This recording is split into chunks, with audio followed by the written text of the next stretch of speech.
Assalamualaikum warahmatullahi wabarakatuh. Kami dari kelompok 9 akan membahas mengenai akuntansi dan pelaporan serta lingkungan pelaporan. Sebelumnya perkenalkan terlebih dahulu, kelompok 9 beranggotakan dari 3 orang. Ada Yunisa Fitriani, Justinin Kagiraldin, dan juga Tutut Indriastuti. Yang pertama ada konsep historis. Investor membutuhkan informasi keuangan tentang perusahaan yang sahamnya mereka perdagangkan. Maka dimulailah transisi panjang untuk akuntansi keuangan dari suatu sistem yang memungkinkan pedagang untuk mengontrol operasi sendiri ke sistem untuk menginformasikan investor yang tidak terlibat dalam operasi perusahaan sehari-hari. Itulah kepentingan bersama perusahaan dan investor bahwa informasi keuangan yang disediakan oleh perusahaan itu dapat dipercaya. Dengan demikian meletakkan dasar untuk pengembangan profesi audit dan peraturan pemerintah. Dalam hal ini, Undang-Undang Perusahaan Inggris 1844 dikenalkan. Dalam undang-undang ini, konsep penyediaan neraca yang diaudit untuk pemegang saham pertama kali muncul di hukum, meskipun persyaratan ini dicabut di tahun-tahun berikutnya dan tidak diaktifkan kembali sampai awal 1900-an. Selama interval, penyediaan informasi secara sukarela adalah umum, tetapi efektivitasnya terhambat oleh kurangnya prinsip akuntansi. Hal ini ditunjukkan misalnya dalam kontroversi tentang apakah amortisasi aset modal telah harus dikurangkan dalam menentukan pendapatan yang tersedia untuk dividen. Pada abad ke-20, perkembangan utama dalam akuntansi keuangan bergeser ke Amerika Serikat yang tumbuh pesat dalam kekuatan ekonomi. Pengenalan pajak penghasilan badan di Amerika Serikat pada tahun 1909 memberikan dorongan besar untuk pendapatan pengukuran dan seperti dicatat oleh Hatfield yang berpengaruh dalam membujuk manajer bisnis untuk menerima amortisasi sebagai pengurang dari pendapatan. Namun demikian, akuntansi di Amerika Serikat tetap relatif tidak diatur, dengan pelaporan keuangan dan audit sebagian besar sukarela. Namun, pasar saham tabrakan 1929 dan mengakibatkan depresi hebat yang menyebabkan perubahan besar oleh pemerintahan Amerika Serikat. Lalu ada dua alternatif nilai kini utama untuk biaya historis untuk aset dan liabilitas. Salah satunya itu value in use, seperti diskon nilai sekarang dari arus kas masa depan, dan yang lain adalah nilai wajar, juga disebut harga keluar atau biaya peluang, jumlah yang akan diterima atau dibayar jika perusahaan membuang aset atau kewajiban. Lalu yang selanjutnya ada akuntansi konservatif. Konservatisme adalah sebuah filsafat politik yang mendukung nilai-nilai tradisional. Nah, istilah ini berasal dari bahasa Latin yaitu conservar, yang artinya melestarikan, menjaga, memelihara, dan mengamalkan. Nah, lalu konservatisme itu merupakan salah satu prinsip yang digunakan dalam akuntansi. Menurut FASB Statement of Concept nomor 2, konservatisme sendiri merupakan reaksi hati-hati untuk menghadapi ketidakpastian dalam mencoba memastikan bahwa ketidakpastian dan risiko pada suatu bisnis telah dipertimbangkan. Selanjutnya, konservatisme itu mempunyai tujuannya. Tujuannya diantara lain yaitu yang pertama, membatasi manajer dalam berperilaku oportunistik. Yang kedua, meningkatkan nilai perusahaan. Yang ketiga, mengurangi potensi tuntutan hukum. Lalu yang terakhir ada mentaati peraturan. Lalu yang selanjutnya ada penerapan konsep konservatisme dalam akuntansi. Menurut Sari Cynthia 2009, dalam SAK disebutkan berbagai metode dalam PSAK yang menerapkan prinsip konservatisme, di antara lain yaitu ada PSAK nomor 14 yang sudah direvisi tahun 2008, itu mengatur perlakuan akuntansi untuk persediaan. Lalu yang kedua, PSAK nomor 17 tentang akuntansi penyusutan yang diganti oleh PSAK nomor 16 mengenai aset tetap dan pilihan dalam menghitung biaya penyusutan. Lalu PSAK nomor 19 yang direvisi tahun 2009 itu untuk menentukan perlakuan akuntansi bagi aset tidak berwujud. Lalu yang terakhir ada PSAK nomor 20 tentang biaya riset dan pengembangan. Lalu pengukuran untuk menyatakan konsep konservatisme Watts 2003 dalam Fitri tahun 2010 yang meliputi pertama, net asset measures, yaitu salah satu ukuran yang dapat digunakan untuk mengetahui konservatisme laporan keuangan seperti yang digunakan oleh Beaver dan Ryan tahun 2000, yaitu adalah nilai aktiva yang understatement dan kewajiban yang overstatement. Lalu yang kedua ada earning. Pada tipe ini konservatisme diukur dengan menggunakan accrual, yaitu selisih antara laba bersih dari kegiatan operasional dengan arus kas. Lalu earning atau stock relation measure, stock market price berusaha untuk merefleksikan perusahaan nilai aset pada saat terjadinya perubahan, baik perubahan atas rugi ataupun laba dalam nilai aset. Stock return tetap berusaha untuk melaporkan sesuai dengan waktunya. Selanjutnya ada pengaruh PSAK konvergensi IFRS terhadap konsep konservatisme. Globalisasi yang terjadi akhir-akhir ini berpengaruh terhadap dunia akuntansi di Indonesia. Pada tahun 2012, IAI berencana untuk konvergensi penuh IFRS ke PSAK yang nantinya diharapkan dapat memperlancar arus investasi dan memudahkan pemahaman terhadap laporan keuangan yang dikenal secara internasional. Nah, ada 3 tahap dalam proses konvergensi IFRS di Indonesia.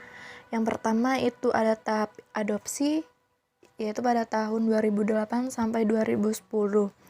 Yang kedua tahap persiapan pada tahun 2011 dan yang terakhir tahap implementasi pada tahun 2012. Catatan tentang perilaku etis. Peningkatan regulasi tidak akan cukup mencegah pengulangan bencana pelaporan. Yang dibutuhkan tak lain adalah perilaku etis. Perilaku etis oleh akuntan dan auditor diperlukan karena banyak akuntan dirancang adalah terlibat atau setidaknya tahu tentang berbagai penyimpangan pelaporan. Akuntan harus berperilaku dengan integritas dan kemandirian dalam mengedepankan kepentingan publik di atas kepentingan pemberi kerja dan klien. Dengan memperhitungkan biaya jangka panjang, akuntan akan termotivasi untuk berperilaku etis. Rule based versus principle based. Standar berbasis aturan berusaha menetapkan aturan terperinci untuk cara akun. Namun, perlu untuk mengandalkan penilaian profesional auditor untuk memastikan bahwa penerapan standar tidak akan menyesatkan. SEC merekomendasikan agar FASB mengadopsi pendekatan berbasis prinsip untuk standar akuntansi. Oleh karena itu, tampaknya dunia bergerak menuju standar berbasis prinsip. Namun, bukan berarti standar bebas menghadapi tekanan dari manajer dan bahkan pemerintah untuk membengkokkan pelaporan keuangan sesuai keinginan mereka. Kompleksitas informasi akuntansi keuangan dan pelaporan. Lingkungan akuntansi sangat kompleks dan sangat menantang karena produk akuntansi adalah informasi yang merupakan komoditas yang kuat dan penting. Alasan utama kompleksitas ini adalah tidak adanya yang sempurna atau konsep dan standar akuntansi yang benar. Alasan lain untuk kerumitan informasi adalah bahwa hal itu tidak lebih dari pengaruhnya kepada keputusan individu. Tantangan bagi akuntan keuangan adalah bertahan hidup dan berkembang dalam kompleks lingkungan yang ditandai oleh preferensi yang saling bertentangan dari berbagai kelompok dengan minat dalam pelaporan keuangan. Peran penelitian akuntansi. Ada dua cara yang saling melengkapi dalam melihat peran penelitian. Pertama adalah mempertimbangkan pengaruhnya terhadap praktik akuntansi. Terlepas dari apakah itu mempengaruhi praktik saat ini, ada satu pandangan penting tentang peran penelitian, yaitu untuk meningkatkan pemahaman kita tentang lingkungan akuntansi. Pentingnya informasi asimetris. Dua jenis utama asimetris informasi, yaitu yang pertama seleksi yang merugikan. Seleksi yang merugikan adalah jenis asimetri informasi di mana satu atau lebih pihak untuk transaksi bisnis atau transaksi potensial memiliki keunggulan informasi atas pihak lain. Yang kedua yaitu moral hazard. Bahaya moral adalah jenis asimetri informasi di mana satu atau lebih pihak suatu kontrak dapat mengamati tindakan mereka dalam memenuhi kontrak tetapi pihak lain tidak bisa. Permasalahan mendasar teori akuntansi keuangan.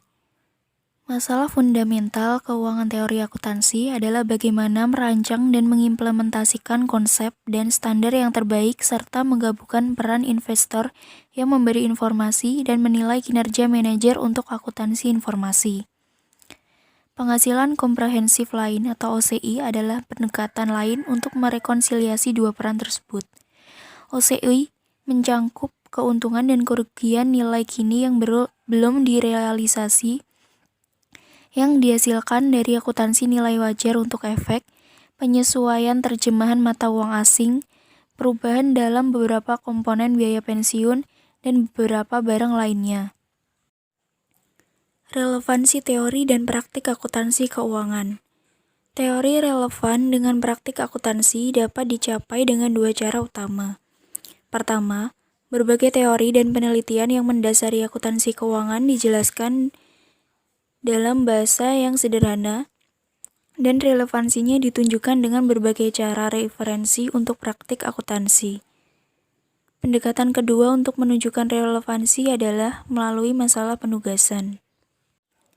Yang selanjutnya yaitu mengenai present value di bawah kondisi ideal atau tidak. Yang pertama yaitu model nilai sekarang di bawah kepastian. Jadi, kepastian adalah arus kas masa depan perusahaan dan tingkat suku bunga dalam perekonomian yang diketahui publik dengan pasti. Kondisi ini menunjukkan kondisi ideal. Kondisi ideal masa depan arus kas yang diketahui dengan pasti dan tingkat bunga tertentu dalam perekonomian dimungkinkan untuk dilakukan menyiapkan laporan keuangan yang sepenuhnya relevan dan andal. Proses arbitrase memastikan bahwa nilai pasar suatu aset sama dengan nilai sekarang dari arus kas masa depan. Yang kedua, model nilai sekarang di bawah ketidakpastian. Sangatlah penting untuk memperluas model nilai saat ini dengan adanya ketidakpastian. Definisi kondisi ideal harus diperluas untuk memasukkan perangkat yang lengkap dan diketahui publik, dengan arus kas masa depan yang dikenal kondisional. Kondisi ideal sekarang menentukan probabilitas keadaan objektif dan keadaan yang dapat diamati secara publik. Perbedaan utama antara kasus kepastian dan ketidakpastian adalah menyadari laba bersih tidak perlu lagi sama di bawah ketidakpastian atau pendapatan abnormal.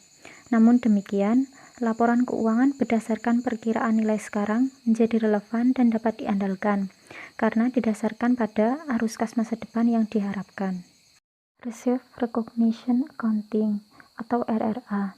Untuk lebih menggambarkan akuntansi nilai sekarang, dapat mempertimbangkan pengakuan cadangan akuntansi atau RRA. RRA merupakan upaya berani untuk menyampaikan informasi yang relevan kepada investor berdasarkan informasi nilai sekarang sesuai dengan teori model nilai sekarang dalam ketidakpastian. Kritik dari RRA. Yang pertama, konsep cadangan terbukti memiliki masalah penilaian. Karena terbukti pada dasarnya berarti kepastian yang masuk akal.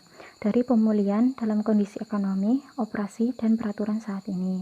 Karena ketidaktepatan dari konsep cadangan terbukti, maka estimasi RRA juga bias. Selain itu, estimasi juga dapat mengalami kesalahan.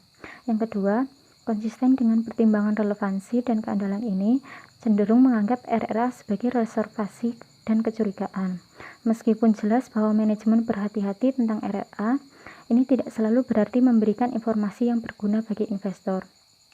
Seperti disebutkan, RRA lebih relevan daripada informasi biaya historis. Dan yang ketiga, probabilitas keadaan objektif dari cadangan tidak tersedia jumlah dan waktu. Ukuran itu sendiri merupakan perkiraan subjektif. Akibatnya, sulit untuk menerapkan nilai sekarang akuntansi ketika kondisi ideal yang disyaratkan tidak berlaku. Karena kesulitan dalam menerapkan kondisi ideal, keandalan RRA informasi dikompromikan. Poin penting bahwa tanpa kondisi ideal, relevansi dan keandalan tidak lagi dapat dicapai secara bersama-sama. Revisi historical cost. Perbandingan berbagai basis pengukuran. Praktik akuntansi saat ini dapat digambarkan sebagai model pengukuran campuran. Muncul pertanyaan tentang sejauh mana akuntansi nilai sekarang dapat menggantikan biaya historis. Yang pertama ada relevansi versus keandalan. Relevansi dan keandalan adalah karakteristik penting dari informasi akuntansi. Namun, basis pengukuran yang berbeda akan menimbulkan perbedaan. Akuntansi biaya historis relatif dapat diandalkan karena biaya suatu aset atau pertanggungjawaban kepada perusahaan biasanya merupakan angka yang dapat diverifikasi, yang tidak memiliki kesalahan estimasi dan bias daripada perhitungan nilai sekarang. Namun, biaya historis mungkin rendah relevansinya. Akibatnya, relevansi akuntansi nilai sekarang umumnya lebih baik dibanding biaya historis. Karakterisasi basis pengukuran dalam hal relevansi dan keandalan, pengakuan pendapatan, pengakuan tertinggal, dan pencocokan pada dasarnya serupa. Jadi, akuntansi biaya historis memiliki relevansi yang rendah tetapi cukup dapat diandalkan sampai bukti objektif tersedia sebelum mengakui pendapatan. Yang kedua, pengakuan pendapatan. Nilai sekarang menyiratkan pengakuan pendapatan sebagai cadangan terbukti, karena pendapatan yang diharapkan di masa depan dikapitalisasi ke dalam penilaian cadangan. Secara umum, penilaian atas aset dan liabilitas menyiratkan pengakuan pendapatan ketika terjadi perubahan nilai sekarang. Dengan demikian, akuntansi nilai sekarang menyiratkan pendapatan sebelum pengakuan daripada di bawah biaya historis. Yang ketiga, pengakuan tertinggal. Sejauh mana waktu pengakuan pendapatan tertinggal, perubahan nilai ekonomi real. Akuntansi nilai sekarang memiliki sedikit pengakuan tertinggal, karena perubahan nilai ekonomi diakui pada saat terjadi. Biaya historis akuntansi memiliki pengakuan tertinggal yang lebih besar. Yang terakhir, pencocokan biaya dan pendapatan. Pencocokan terutama terkait dengan biaya historis akuntansi, karena laba bersih akuntansi biaya historis adalah hasil dari pencocokan realisasi pendapatan dengan biaya yang dikeluarkan. Ini dicapai melalui akrual. Penting untuk dicatat bahwa meskipun pencocokan biaya historis cukup dapat diandalkan, namun tidak sepenuhnya begitu. Prinsip ini mensyaratkan pengurangan amortisasi aset modal dari pendapatan selama periode berjalan pada laba bersih. Namun, prinsip tersebut tidak menyatakan berapa banyak amortisasi seharusnya harus dilakukan. Ini mempersulit komparabilitas profitabilitas antar perusahaan, karena investor harus memastikan metode amortisasi perusahaan yang digunakan sebelum membuat perbandingan. Ketidakjelasan juga mengurangi keandalan. Yang selanjutnya akan dibahas artikel mengenai rule-based versus principle-based regulatory compliance oleh Brigitte Burgomistri, Joris Saulstinch, dan Yao Huatan. Yang pertama yaitu pendahuluan, latar belakang. Dalam domain akuntansi dan hukum, ada perdebatan panjang tentang manfaat relatif dari aturan basis dibandingkan dengan sistem prinsip basis. Aturan basis digunakan regulasi secara rinci tentang bagaimana berperilaku. Penerapan prinsip basis memerlukan bentuk yang berbeda dari penalaran penerapan aturan basis. Namun, Verheij et al. Menyatakan bahwa perbedaan antara aturan basis dan prinsip basis hanya pada masalah derajat. mereka menunjukkan bahwa aturan dan prinsip-prinsip memiliki struktur logis yang sama, tetapi menunjukkan perilaku yang berbeda ketika diterapkan dalam praktek. Selain itu, adopsi satu prinsip sering melibatkan trade-off dengan prinsip lain. Rumusan masalah: apakah perbedaan dalam proses regulasi berdasarkan prinsip basis dan regulasi berdasarkan aturan basis dalam proses penalaran? Selanjutnya yaitu tinjauan literatur. Karakteristik prinsip dan aturan berdasarkan dimensi. Dimensi yang pertama yaitu dimensi temporal. Dalam prinsip basis yaitu ex post, sedangkan dalam aturan basis yaitu ex ante. Dimensi yang kedua yaitu dimensi konseptual. Dalam prinsip basis yaitu umum atau universal, sedangkan dalam aturan basis yaitu spesifik atau tertentu. Dimensi yang ketiga yaitu dimensi fungsional. Dalam prinsip basis, kekuasaan diskresi besar, sedangkan dalam aturan basis sedikit kekuasaan diskresioner. Kemudian dimensi yang keempat yaitu perwakilan. Dalam prinsip basis yaitu deklaratif, sedangkan dalam aturan basis yaitu prosedural. Selanjutnya dimensi yang kelima yaitu pengetahuan yang dibutuhkan. Dalam prinsip basis cukup banyak, sedangkan dalam aturan basis relatif sedikit. Dimensi yang keenam yaitu penanganan pengecualian. Dalam prinsip basis memungkinkan untuk pengecualian, sedangkan dalam aturan basis semua atau tidak. Kemudian dimensi yang ketujuh yaitu konflik resolusi. Untuk prinsip basis yaitu berat, sedangkan menurut aturan basis yaitu tidak ada konflik mungkin. Yang selanjutnya yaitu studi kasus, keselamatan dan keamanan perdagangan internasional. Dalam studi kasus ini mencoba membandingkan Eropa, AEO, dan US, adat istiadat peraturan atau CTPAT. AEO, sebuah perusahaan, dapat mengajukan permohonan untuk Authorized Economic Operator atau AEO jika itu dapat diandalkan di seluruh Uni Eropa dalam konteks adat istiadat operasi terkait. CTPAT Bea Cukai Trade Partnership Against Terrorism atau CTPAT adalah sebuah inisiatif dari Amerika Serikat Bea dan Patroli Perbatasan atau CBP untuk mencoba dan meningkatkan keselamatan dan keamanan rantai pasokan dalam perdagangan internasional. Penilaian AEO memang mengklasifikasikan sebagai aturan prinsip basis. Ia memiliki semua sifat-sifat. Namun CTPAT memiliki banyak karakteristik ke aturan basis. Selanjutnya yaitu penalaran dengan prinsip dan aturan. Verheij et al. Menyatakan bahwa struktur logis dari aturan basis dan prinsip basis adalah sama. Selain itu, prinsip basis menerapkan lainnya yang menimbulkan kedua alasan terhadap kesimpulan yang sama. Jadi, untuk aturan basis atau prinsip basis, perbedaan struktur logis menghilang. Ketika berbagai prinsip basis berlaku, perbedaan terletak pada proses penimbangan. Selain itu, mengamati bahwa aturan-aturan hukum umumnya dimotivasi oleh beberapa prinsip yang mendasarinya. Selanjutnya yaitu kesimpulan.